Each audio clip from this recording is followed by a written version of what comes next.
Ready? ठीक है, तो कल का थॉट था a man great by deeds not by birth. आज का रहेगा कोट ऑफ द डे या थॉट ऑफ द डे। आज का हम लोग विचार लेंगे, डेली प्रेयर में लेते हैं, है ना। तो आज का थॉट रहेगा, बोलिए मेरे साथ, be not afraid growing slow. Be afraid of standing still. अब इसका मतलब समझिए, धीरे धीरे चलने से मत डरिए, धीरे धीरे चलने से मत डरिए, खड़े हो जाने से, एक जगह रुक जाने से डरिए, रुक जाने से डरिए। अब इसका मतलब समझिए, मैंने धीरे धीरे चलने से मत डरिए, धीरे धीरे चलने से मत डरिए। किससे डरिए? रुक जाने से, खड़े हो जाने से, एक जगह मतलब काम को बंद कर देने से डरिए। सपोज दैट आप डेली आ रहे हो, अब आप डेली सुबह मान लो 4 बजे नहीं जग पा रहे हो, 5 बजे जग रहे हो। कब जग रहे हो? 5 बजे जग रहे हो, लेकिन तुम रोज जग रहे हो। क्या कर रहे हो? रोज जग रहे हो। या तुम याद कर रहे हो, तुमको जल्दी याद नहीं हो रहा है, याद नहीं हो रहा है, लेकिन तुम कुछ डेली एक दो बजे याद कर रहे हो। तुमसे 10 को 5 को नहीं याद हो रहा है। सुन रहे हो भाई? आपसे डेली 10 को मीनिंग नहीं याद हो रहा है, लेकिन 1 मीनिंग याद हो रहा है। आप 1 मीनिंग रोज याद करो। क्या कर रहे हो? रोज कर रहे हो, मैंने धीरे धीरे कर रहे हो। क्या कर रहे हो? समझ रहे हो? एक बंदा है तो उसको बहुत तेज है, वो एक दिन में 10 को याद कर ले रहा है, फिर 10 को कर लिया, फिर 10 को कर लिया, लेकिन फिर रुक गया। क्या कर लिया? खरगोश जैसा। कैसा? कहानी सुने हो ना, खरगोश कछुए का। खरगोश बहुत तेज दौड़ा, लेकिन अंतर क्या हुआ? रुक गया। क्या गया? तो इस थॉट का यही मतलब है कि be not afraid, be not afraid, डरो मत। किसमें? Growing slow, growing slow. अब धीरे धीरे चल रहा हो तो इसमें डरने की बात नहीं है। डरने की बात तब है जब आप रुक जाओ, जब आप रुक गए हो, है ना। B afraid of standing still, standing still. समझा रहा है? यानी धीरे धीरे चलने में मत डरो, रुकने में डरो, है ना। काम को रोक जाने में डरो, रुकना नहीं, रुकना नहीं है। अरे समझ आ रहा है भाई? एक ही बार में सब कुछ नहीं होता है, सब कुछ नहीं होता है, वो धीरे धीरे होता है। कैसे होता है? धीरे धीरे होता है। और मान कर चलो कि आज नहीं आ रहा तो कल हो जाएगा, कल हो जाएगा। आज हम नहीं हो पाया, कल नहीं हो पाया, लेकिन परसों में कर लूंगा। ये भावों के साथ आप धीरे धीरे करते चलिए, धीरे धीरे करते चलिए, एक दिन हो जाएगा। क्लियर हो गया? रिपीट करिए, थोड़ा लाउडली बोलिएगा। Be not afraid of growing slow.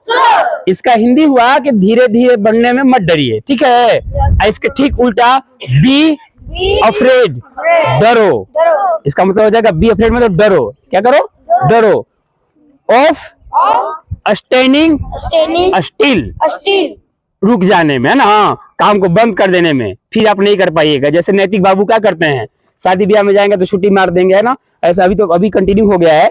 बहुत सारे ऐसे बच्चे हैं जो दिमाग तो भगवान ने बहुत बढ़िया दिया है, भगवान ने दिमाग तो बहुत बढ़िया दिया है, भगवान ने कमी नहीं किया, लेकिन ये कमी अपने आदत से लाचार है, आदत से लाचार है ना, छुट्टी लगाने में। देखो अब आर्या गई थी कल, सुनने प्राइवेट गई थी बाबू, आज चाहती तो छुट्टी मार सकती थी। वो कब आई वहां से? आज ही आई, आज क्लास आ गई। देख रहे हो ना बाबू, ये सब गुण होना चाहिए। अब वो तक थकी गई, बस में जाए जिस भी गई होगी, थकान होता है ना जी, थकान होता है, लेकिन क्लास में आ गया तो इसको बोलते हैं अच्छी आदतें। क्या बोलती हैं? और जिसके अच्छी आदत लग गया फिर उसका मुकद्दर हो जाती है कामयाबी। क्या हो जाती है? एक दिन था ना थॉट, कैसे था? Very good, very good. यदि मेहनत आदत बन जाए तो कामयाबी मुकद्दर बन जाती है। देखो उसी को याद है, कितना बढ़िया बोल दिया।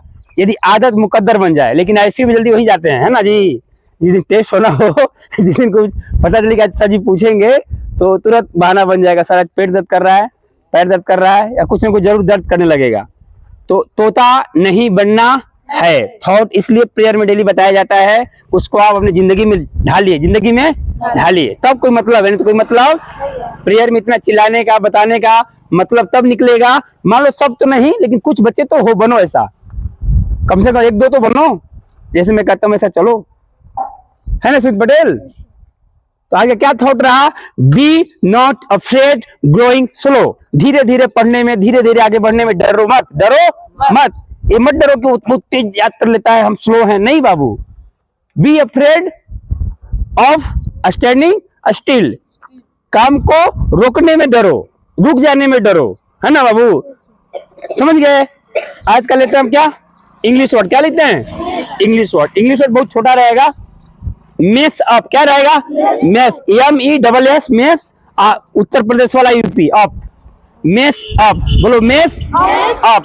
इसका मतलब क्या बताएगा, मेस अप का मतलब होता है गंदगी करना, गंदा करना, गड़बड़ी करना। क्या करना, जैसे आपने खुद बेड सजाया, खूब बढ़िया लिपा पोता, और कोई आया उसमें गंदा कर दिया, तो बोल सकते हो डोंट मेस अप। क्या बोल सकते हो, गंदा मत करो, या गंदा कर दिया। मेस अप माने गंदा करना, गड़बड़ी करना।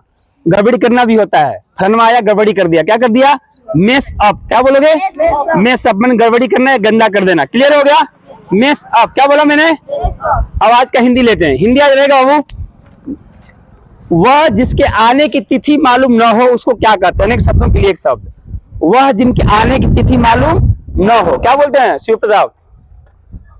कितने को बताया, 3 लोग 4 लोग को, क्या बोलता है दीदी बताओ। अरे वेरी गुड, अतिथि।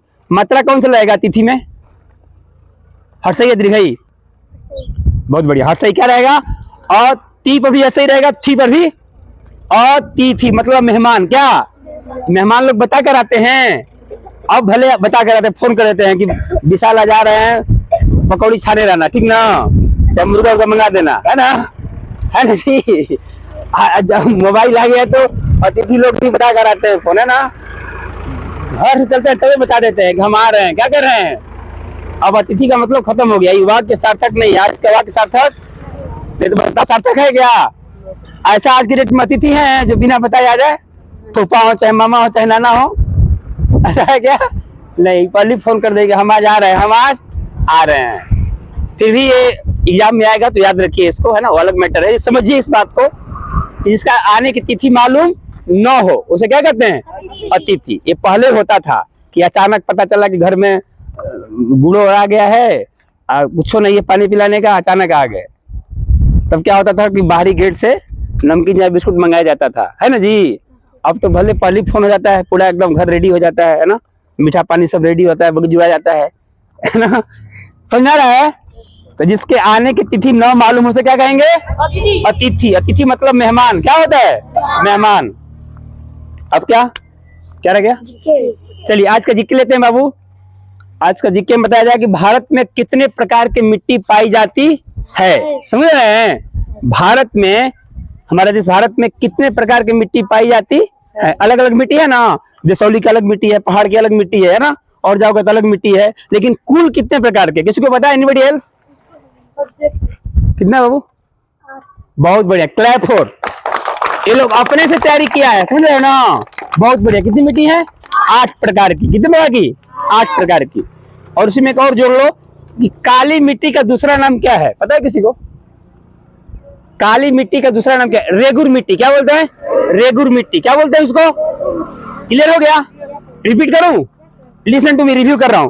Thought of the day, be not afraid of growing slow, be afraid of standing still. धीरे धीरे आगे बढ़ने में डरो मत, है ना, इससे डरो कहीं हम रुक न जाएं, है ना, खड़े होने में डरो, काम को छोड़ देने में डरो।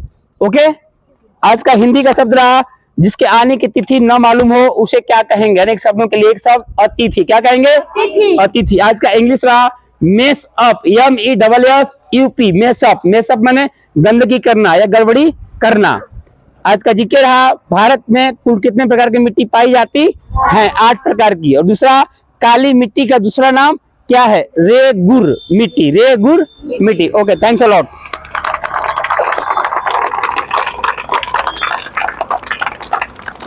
चलिए, get ready for national anthem.